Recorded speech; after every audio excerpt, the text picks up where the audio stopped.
السلام علیکم ورحمۃ اللہ وبرکاتہ۔ حضرات، آج ہم جانتے ہیں فضائل سورہ یاسین۔ سورہ یاسین پڑھنے اور سننے کے فائدے۔ اگر کوئی بندہ پڑھتا ہے تو پڑھنے سے کیا ملتا ہے اس کو، اور اگر سنتا ہے تو سننے سے کیا ملتا ہے۔ دیکھیے، سب سے پہلے آپ ایک بات ہمیشہ یاد رکھیے، سورہ یاسین جو ہے اللہ کے حبیب صلی اللہ علیہ وسلم نے ارشاد فرمایا ہر ایک چیز کا دل ہوتا ہے، اور ایسے ہی قرآن کا دل سورہ یاسین ہے، یعنی سورہ یاسین کو قرآن عظیم کا دل کہا گیا۔ اب آپ جانتے ہیں پورے جسم کے اندر یا ہر چیز میں جو دل ہوتا ہے وہ بہت خاص ہوتا ہے، اور سورہ یاسین بھی بہت خاص ہے۔ یہ ایک ایسا عمل ہے، ایک ایسی دعا ہے، ایک رزق کی برکت کی ایک ایسی دعا ہے کہ اگر آپ نے اس کے بارے میں جان لیا اور آپ نے اس کا لگاتار پڑھنے اور سننے کا معمول بنا لیا تو انشاءاللہ تبارک و تعالی آپ کی تمام پریشانیاں دور ہو جائیں گی۔ اور اگر آپ کسی بھی مشکل میں رکاوٹ میں گھرے ہوئے تو وہ رکاوٹ وہ مشکل آپ کی دور ہوتی ہوئی چلی جائے گی انشاءاللہ تبارک و تعالی۔ یہ سب سے پہلے ہم سورہ یاسین کے بارے میں جانتے ہیں۔ سورہ یاسین مکی ہے، یعنی مکہ شریف میں نازل ہوئی ہے، اور یہ 22ویں پارے پر شروع ہوتی ہے اور جو ہے 23ویں پارے پر مکمل ہو جاتی ہے۔ اس کے بارے میں جناب رسالت صلی اللہ تعالی علیہ وسلم، یعنی ہمارے حضور اکرم صلی اللہ علیہ وسلم نے ارشاد فرمایا کہ ہر ایک چیز کا دل ہوتا ہے، اور قرآن عظیم کا دل سورہ یاسین ہے۔ جو شخص بھی سورہ یاسین کو ایک مرتبہ پڑھتا یا سنتا ہے تو اللہ پاک اس کو 10 کلام مجید کامل پڑھنے کا اللہ پاک ثواب عطا فرماتا ہے۔ یعنی اگر آپ ایک مرتبہ سورہ یاسین پڑھ لیتے ہیں یا سن لیتے ہیں کسی بھی وقت میں، دن کے حصے میں، دکان میں یا مکان میں یا گھر میں، کھیت میں، کھلیان میں، کسی بھی ایک جگہ پر آپ نے سن لیا، اور سننے کے بعد میں اللہ پاک آپ کو 10 کلام مجید پڑھنے کا، اگر آپ نے پڑھی ہے تو پڑھنے کا، سنی ہے تو سننے کا ثواب عطا فرماتا ہے۔ اور حضور اکرم صلی اللہ علیہ وسلم ارشاد فرماتے ہیں کہ حالت نزا کے وقت اپنے بندوں کے پاس میں، اپنے عزیز و اقارب کے قریب میں سورہ یاسین پڑھو۔ سورہ یاسین پڑھنے سے کیا ملتا ہے اور کیا ہوتا ہے اس وقت میں؟ اگر کوئی بندہ جو اس دنیا سے جانے والا ہو، حالت نزا میں ہو، تو اس کے پاس میں جب پڑھیں گے تو اس کی روح آسانی سے قبض ہو جائے گی، اور جب قبض ہو جائے گی تو پھر اس کے بعد میں اللہ پاک اپنی جانب سے 10 فرشتوں کو نازل فرماتا ہے جو کہ اس کے لیے دعائیں مغفرت کرتے ہیں، بخشش و مغفرت کی اللہ کی بارگاہ میں التماس کرتے ہیں، اور اللہ کی بارگاہ میں سفارش کرتے ہیں۔ اور اگر کوئی بندے کی موت نہیں ہے تو اللہ پاک اس کی برکت سے اس کو شفا یابی عطا فرماتا ہے، یعنی مکمل صحت و تندرستی عطا فرماتا ہے۔ حضور اکرم صلی اللہ علیہ وسلم اس سورت کو پڑھا کرتے تھے اور حکم بھی دیتے تھے، کیونکہ شارحین نے اس حدیث کی شرح میں لکھا ہے، کہا ہے کہ اگر بھوکا پڑتا ہے اس کو تو اللہ پاک اس کی بھوک کو دور فرما دے گا، یعنی اللہ پاک رزق کا ان سے غیب سے مدد عطا فرمائے گا، ایسی جگہ سے رزق آئے گا کہ اس کا ایمان مضبوط بھی رہے گا اور اس کا جو ہے ذہن تک نہیں پہنچے گا۔ اور اگر کوئی پیاسا پڑے تو اللہ پاک اس کو غیب سے اس کی پیاس کو دور فرماتا ہے اور اس کو سیراب کر دیتا ہے۔ کوئی پریشان ہے تو اللہ پاک اس کی پریشانی کو دور فرما دیتا ہے پڑھنے سننے والے کو۔ اگر کوئی خوف زدہ پڑے تو اللہ پاک اس کے خوف اور غم کو دور فرما دیتا ہے۔ اور اگر کوئی قرض دار پڑے تو یا سنے تو اللہ پاک جب وہ سنتا ہے تو اللہ پاک اس کے قرض کو غیب سے مدد فرما کر اس کے قرض کو دور فرما دیتا ہے، یعنی قرض سے اس کو چھٹکارا دے دیتا ہے۔ اور اگر کوئی بندہ حاجت مند ہے، وہ حاجت کے لیے پڑھتا ہے، کوئی بھی حاجت ہے اس کی دنیا بھی، یا کوئی جائز تمنا ہے یا کوئی بھی ایسی جو جائز ہے، اللہ تبارک و تعالی پڑھنے اور سننے کی برکت سے، اگر آپ پڑھتے ہیں تو تب بھی، اور نہیں پڑھ پاتے ہیں تو صرف سن لیجئے، سننے سے اللہ پاک اس کی نیک حاجت کو پورا عطا فرماتا ہے۔ اور جو شخص اس کو صبح کے وقت میں پڑھتا ہے تو اللہ پاک کے صبح سے شام تک امن و امان میں رہتا ہے، اور رات کو پڑھے گا تو ماں اہل عیال کے خدا کے حفظ میں رہے گا۔ اور اگر کسی میت پر پڑھے گا یا قبر پر، میت کی قبر پر پڑھے گا یا میت کے کسی بھی ایصال ثواب کے لیے پڑھے گا تو اللہ پاک اس کے پڑھنے کی برکت سے اس کی قبر میں ایک جنت کا باغ عطا فرمائے گا، یعنی اللہ پاک جنتی ہوائیں اس کو عطا فرمائے گا، اس کی کھڑکی کھول دے گا، جنت کی غذائیں ملیں گی، جنت سے اس کو لباس دیا جائے گا، جنت سے اس کو بہت ساری ایسی چیزیں ملیں گی جو کہ جس کا مسلمان حقدار ہوتا ہے۔ तो मैं समझता हूँ दोस्तों ये सारी फजीलतें आपको समझ में आ चुकी होंगी। अगर आप दुकान में बैठे हुए हैं तो दुकान में सुने, दुकान में खैर व बरकत के लिए बहुत ही मुफीद है, रिस्क में बरकत के लिए बहुत मुफीद है, रिस्क के सारे दरवाजे खुल जाएंगे इंशाअल्लाह तबारक व तआला। गैब से आपकी मदद होगी, जो दुआ आप जायज़ करेंगे अल्लाह पाक आपकी उस दुआ को पूरा फरमा देगा। और यूँ कहिए एक तरीक़े से रिस्क की बारिश होगी, दौलत की बारिश होगी, आपकी तमाम मुश्किलें दूर हो जाएंगी इंशाअल्लाह। आप इसको पढ़ते रहिए, अगर नहीं पढ़ सकते तो सिर्फ सुनते रहिए। एक वक्त में सुनिए, चाहे सुबह में सुनिए, शाम में, जो वक्त आपको मिले। बेहतर तो ये है कि सुबह में या शाम में सुनिए। दिन की शुरुआत सूरह यासीन से कीजिए तो इंशाअल्लाह तबारक व तआला अल्लाह पाक आपका पूरा दिन को बेहतर अता फरमाएगा। और आप अपनी दुकान में इसको बजा कर रख दीजिए तो इंशाअल्लाह तबारक व तआला दुकान में ग्राहक बहुत तेज़ी के साथ आना शुरू हो जाएंगे, दुकान में खूब खूब बरकत होगी। चलिए अब हम पढ़ते हैं, आप समाअत कीजिए। अऊज़ु बिल्लाहि मिनश शैतानिर रजीम, बिस्मिल्लाहिर रहमानिर रहीम। यासीन वल क़ुरआनिल हकीम, इन्नका लमिनल मुरसलीन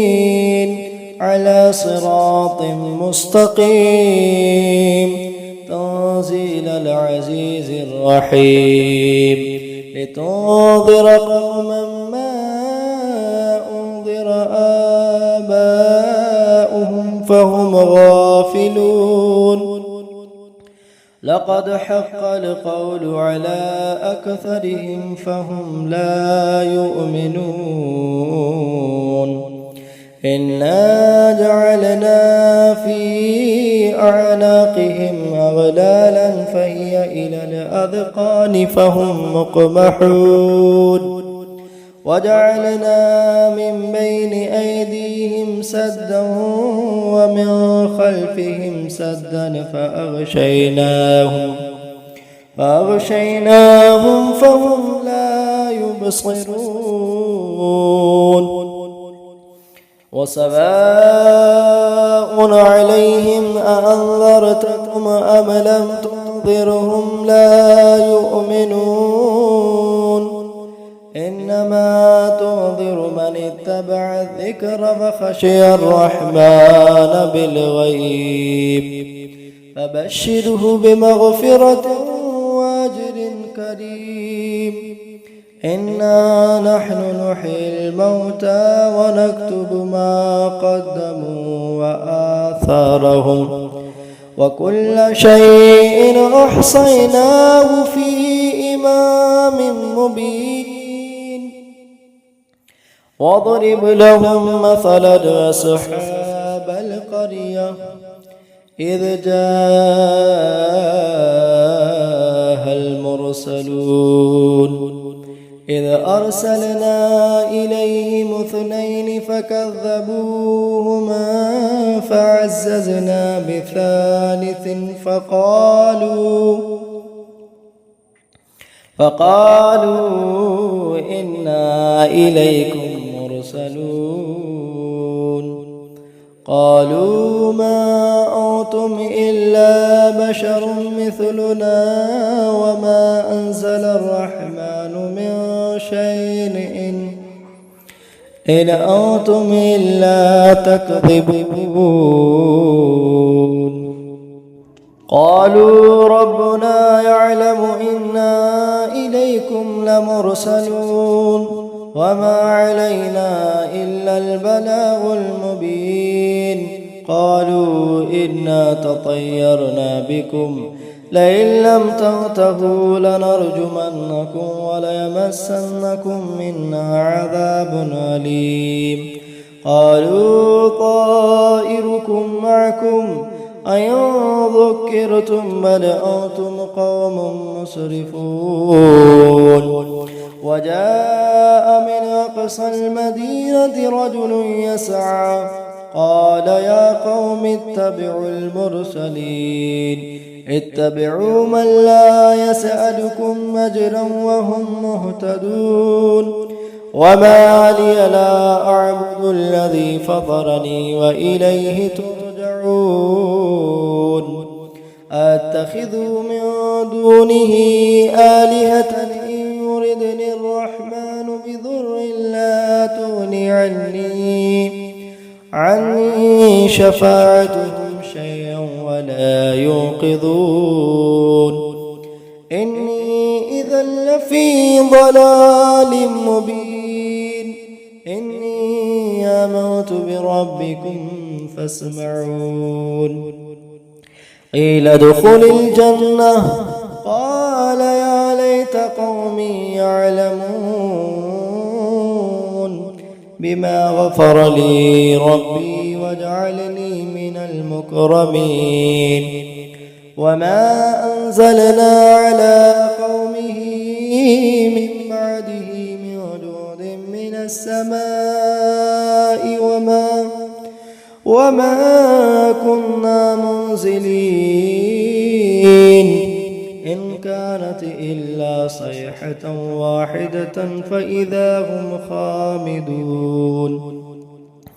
يا حسرة على العباد ما يأتيهم من رسول إلا كانوا به يستهزئون ألم يروا كما هلكنا قبلهم من القرون أنهم إليهم لا يرجعون وإن كل لما جميع لدينا محضرون وآية لهم الأرض الميتة أحييناها وأخرجنا منها حبا فمنه يأكلون وجعلنا فيها جنات من نخيل وأعناب وفجرنا فيها من العيون ليأكلوا من ثمره وما عملته أيديهم أفلا يشكرون سبحان الذي خلق الأزواج كلها مما تنبت الأرض ومن أنفسهم ومما لا يعلمون وآية لهم الليل نسلخ منه النهار فإذا هم مظلمون والشمس تجري لمستقر لها ذلك تقدير العزيز العليم والقمر قدرناه منازل حتى عاد كالعرجون القديم لا الشمس ينبغي لها أن تدرك القمر ولا الليل سابق النهار وكل في فلك يسبحون وآية لهم أنا حملنا ذريتهم في الفلك المشحون وخلقنا لهم من مثله ما يركبون وإن نشأ نغرقهم فلا صريخ لهم ولا هم ينقذون إلا رحمة منا ومتاعا إلى حين وإذا قيل لهم اتقوا ما بين أيديكم وما خلفكم لعلكم ترحمون وما تأتيهم من آية ربهم إلا كانوا عنها معرضين وإذا قيل لهم أنفقوا مما رزقكم الله قال الذين كفروا للذين آمنوا أنطعم من لو يشاء الله وطعمه إن أنتم إلا في ضلال مبين ويقولون متى هذا البعد إن كنتم صادقين ما ينظرون إلا صيحة واحدة تأخذهم وهم يخصمون فلا يستطيعون توصية ولا إلى أهلهم يرجعون ونفخ في الصور فإذا هم من الأجداث إلى ربهم ينسلون قالوا يا ويلنا من بعثنا من مرقدنا هذا ما وعد الرحمن وصدق المرسلون إن كانت إلا صيحة واحدة فإذا هم جميع لدينا محضرون فاليوم لا تظلم نفس شيئا ولا تجزون إلا ما كنتم تعملون إن أصحاب الجنة اليوم في شغل فاكهون هم وأزواجهم في ظلال على الأرائك متكئون لهم فيها فاكهة ولهم ما يدعون سلام قولا من رب رحيم وامتازوا اليوم أيها المجرمون ألم نعهد إليكم يا بني آدم ألا تعبدوا الشيطان إنه لكم عدو مبين وأن اعبدون هذا صراط مستقيم ولقد أضل منكم جبلا كثيرا أفلم تكونوا تعقلون هذه جهنم التي كنتم توعدون اصلوها اليوم بما كنتم تكفرون اليوم نختم على أفواههم وتكلمنا أيديهم وتشهد أرجلهم بما كانوا يكسبون ولو نشاء لطمسنا على أعينهم فاستبقوا الصراط فأنى يبصرون ولو نشاء لمسخناهم على مكانتهم فما استطاعوا مضيا ولا يرجعون ومن نعمره ننكسه في الخلق أفلا يعقلون وما علمناه الشعر وما ينبغي له إن هو إلا ذكر وقرآن مبين لينذر من كان حيا ويحق القول على الكافرين أولم يروا أنا خلقنا لهم مما عملت أيدينا أنعاما فهم لها مالكون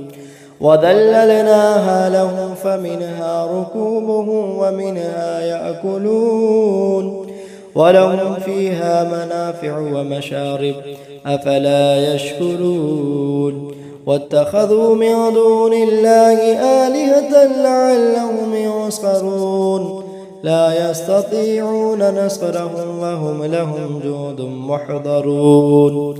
فلا يحزنك قولهم إنا نعلم ما يسرون وما يعلنون أولم ير الإنسان أنا خلقناه من نطفة فإذا هو خصيم مبين وضرب لنا مثلا ونسي خلقه قال من يحيي العظام وهي رميم قل يحييها الذي أنشأها أول مرة وهو بكل خلق عليم الذي جعل لكم من الشجر الأخضر نارا فإذا أنتم منه توقدون أوليس الذي خلق السماوات والأرض بقادر على أن يخلق مثلهم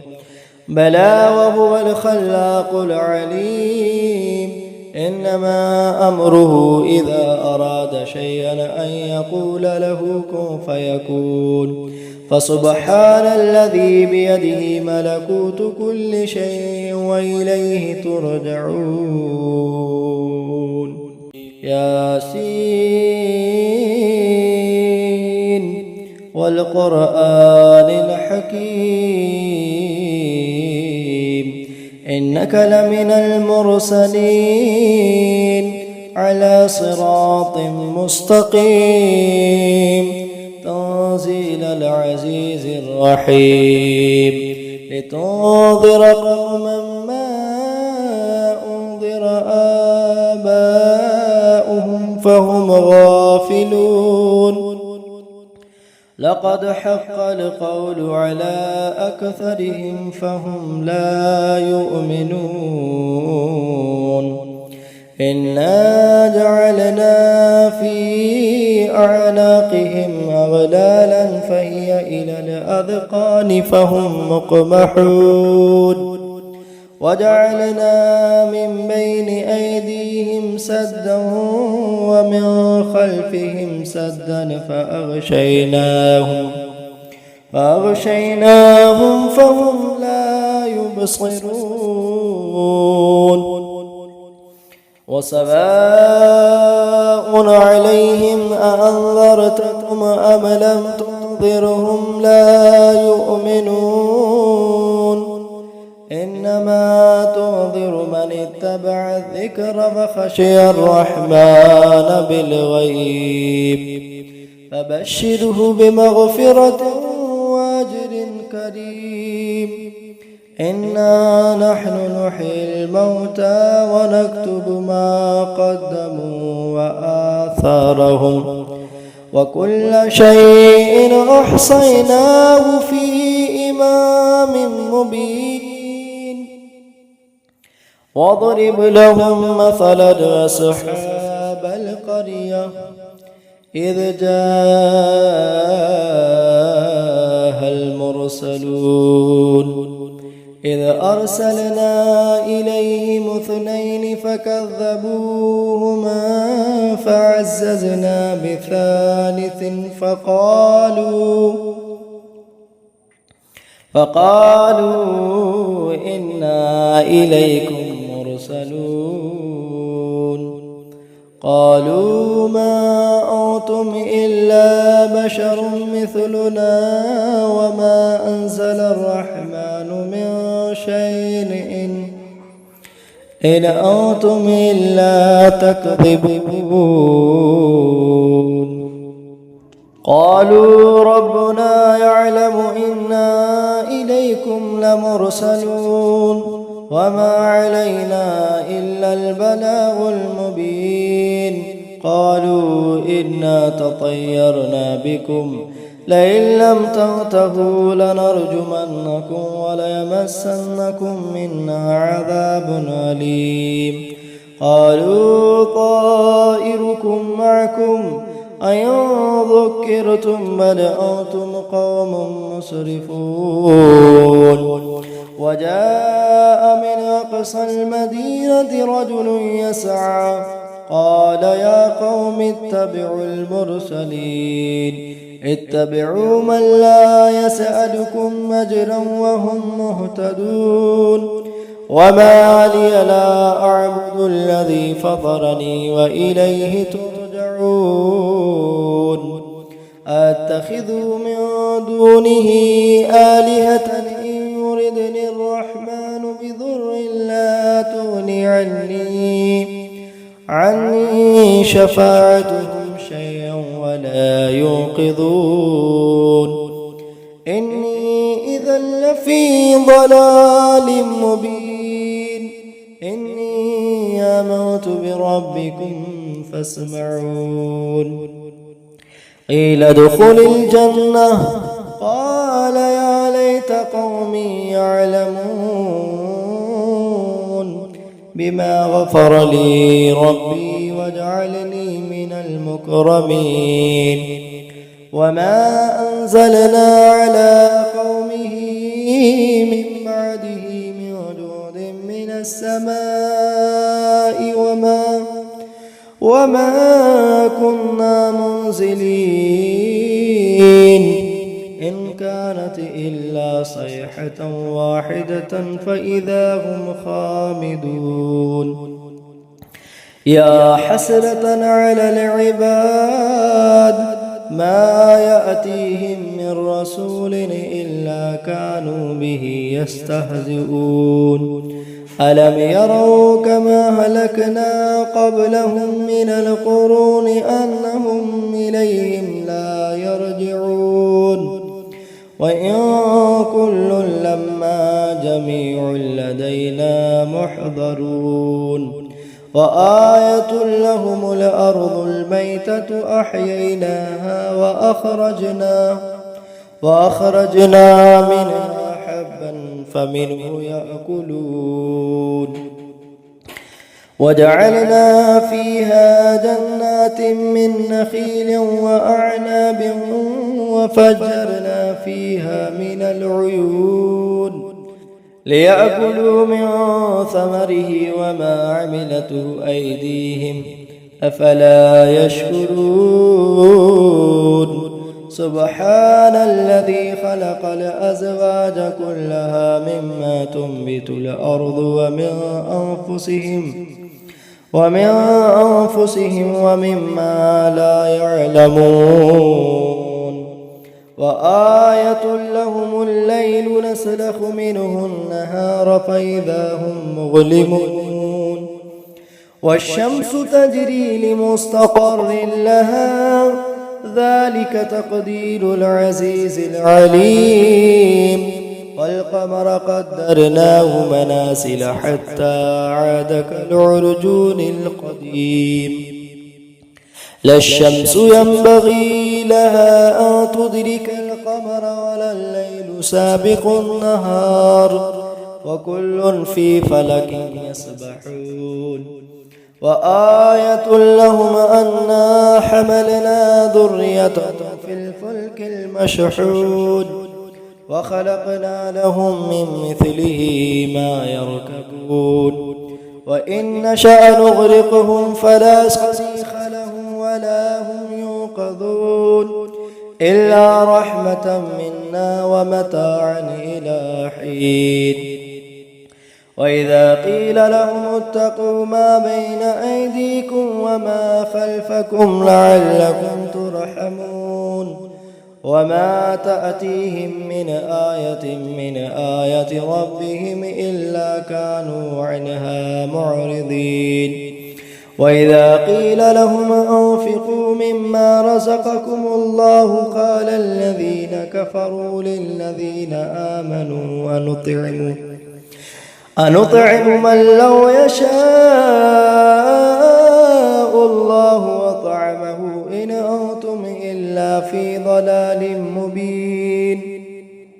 ويقولون متى هذا البعد إن كنتم صادقين ما ينظرون إلا صيحة واحدة تأخذهم وهم يخصمون فلا يستطيعون توصية ولا إلى أهلهم يرجعون ونفخ في الصور فإذا هم من الأجداث إلى ربهم ينسلون قالوا يا ويلنا من بعثنا من مرقدنا هذا ما وعد الرحمن وصدق المرسلون إن كانت إلا صيحة واحدة فإذا هم جميع لدينا محضرون فاليوم لا تظلم نفس شيئا ولا تجزون إلا ما كنتم تعملون إن أصحاب الجنة اليوم في شغل فاكهون هم وأزواجهم في ظلال على الأرائك متكئون لهم فيها فاكهة ولهم ما يدعون سلام قولا من رب رحيم وامتازوا اليوم أيها المجرمون ألم نعهد إليكم يا بني آدم ألا تعبدوا الشيطان إنه لكم عدو مبين وأن اعبدوني هذا صراط مستقيم ولقد أضل منكم جبلا كثيرا أفلم تكونوا تعقلون هذه جهنم التي كنتم توعدون اصلوها اليوم بما كنتم تكفرون اليوم نختم على أفواههم وتكلمنا أيديهم وتشهد أرجلهم بما كانوا يكسبون ولو نشاء لطمسنا على أعينهم فاستبقوا الصراط فأنى يبصرون ولو نشاء لمسخناهم على مكانتهم فما استطاعوا مضيا ولا يرجعون ومن نعمره ننكسه في الخلق أفلا يعقلون وما علمناه الشعر وما ينبغي له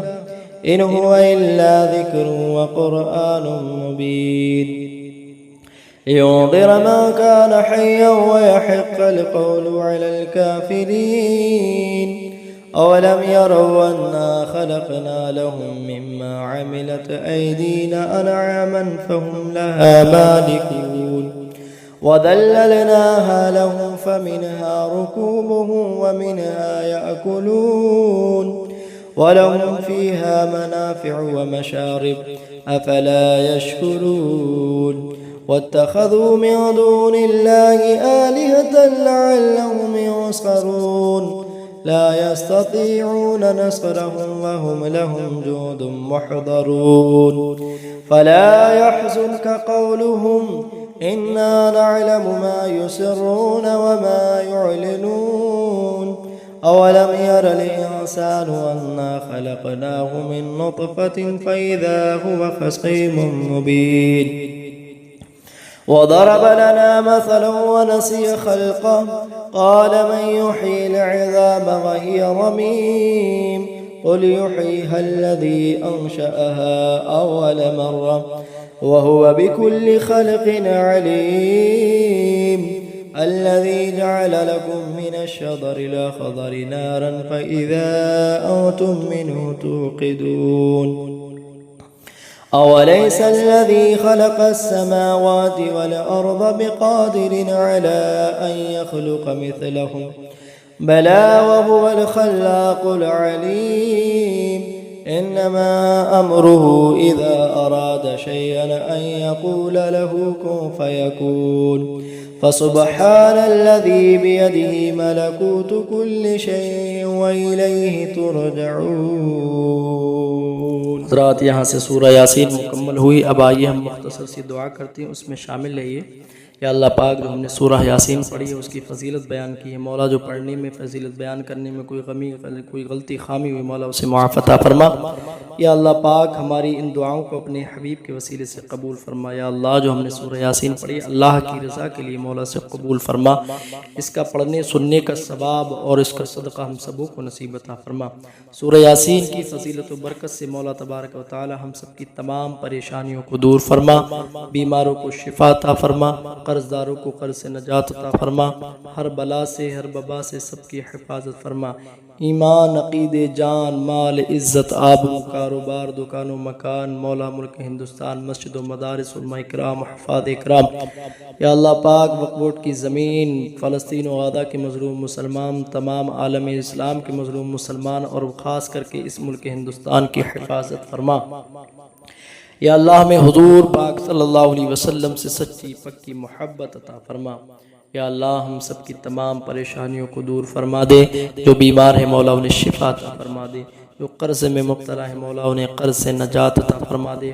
یا اللہ پاک ہمارے اس پڑھنے سننے کی برکت سے مولا تمام کی پریشانیوں کو دور فرما. مولا جو بے اولاد ہیں انہیں نیک صالح اولاد عطا فرما. جو غیر مقدمے میں پھنسا ہوا مولا ان کو رہائی عطا فرما. یا اللہ پاک سب کی دکان میں، مکان میں، رزق میں، کمائیوں میں، کھیت میں، کھلیان میں، عمروں میں برکتیں عطا فرما. یا اللہ پاک جن کے لیے رشتے نہیں مل رہے غیب سے اچھے رشتوں کا انتظامات عطا فرما. یا اللہ سب کو مولا اپنے حفظ و امان عطا فرما. مولا سب کو اپنے حفظ و امان عطا فرما. مولا سب کو اپنا حفظ و امان عطا فرما. یا اللہ پاک ہماری شیطان کے شر سے حفاظت فرما، ایمان عقیدے کی حفاظت فرما. مولا نفسانی خواہشات پر قابو پانے کی توفیق عطا فرما. مولا جن جن لوگوں نے ہم سے دعا کے لیے کہا مولا ان کی دعاؤں کو تیری بارگاہ میں پیش کرتے. مولا تو علیم و خبیر ہے، تجھے سب خبر ہے. مولا ان کی دعاؤں کو قبول فرما. مولا ہماری ان دعاؤں کو قبول فرما. سب پر اپنا فضل کرم رحم عطا فرما. ایمان عقیدے کی حفاظت فرما. ملتے جب تک کہ اگلی ویڈیو میں. اللہ حافظ.